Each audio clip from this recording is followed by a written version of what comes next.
بە درێژایی 8 ساڵی دەسەڵاتەکانی حکوومەتی عێراق هەوڵیانداوە کە کەرکووک تعریب بکەن، بەڵام ئەو سیاسەتیان لە 2023 ڕۆشایەوە. لە ئێستاشدا تعریبێکی نوێ لەو شارە دەکرێت کە مەترسیەکانی ئەو تعریبە نوێش لەوەی پێشووی کەمتر نییە.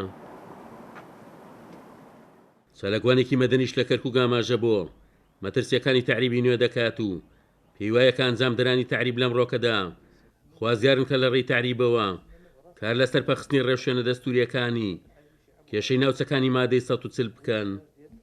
هەڵبەت ئەوەی پێشوو بە شێوەیەکی منەظەم و بە شێوەیەکی بوو هەموو ئیداری دەوڵەت بەشداری تێدا کرد و بە ئاشکرا بوو، بەڵام ئەوەی ئێستا دەکرێت دژایەتیکردنی مادەیەکی دەستوریە کە مادەی 140 بە هەمان شێوەی ئەوەی پێشوو مەترسی هەیە. من تەسەوڕەکەم لەوەی پێشوو مەترسی زیاتر بێت لەبەرەوەی ئەو ساکە ئێمە وەکو معارەزەوا بووین ئەو کاتە ئەمانتوانی کار لەسەر بکەین، توانی من مادەی 140 بین بۆ هەڵوەشانەوەی ئەو تعریبە، بەڵام لە ئێستا بەدواوە ئەگەر مادەی 140 لە دەستوری عێراق هەڵوەشایەوە، ئەگەر ئەم تعریبە چووە سەر و کورد نەیتوانی بەمنە پەرتەوازەی خۆی نەیتوانی هیچ شتێ بکات، ئەو معنای وایە زۆر زەرەی زیاتر بێت لەوەی پێشوو.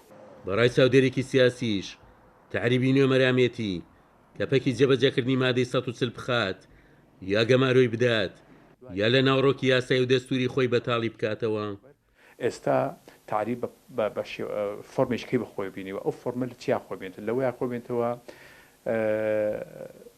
ئەو هێزە ئەمنیانی کە لە دەرەوەی شاری کەرکووک هاتوونە، ئێستا بەشێکی زۆری لەوانە هاتوونە نیشتەجێ بوون لە کەرکووک و خێزانەکانیشان گۆستەوە بۆ سەر کەرکووک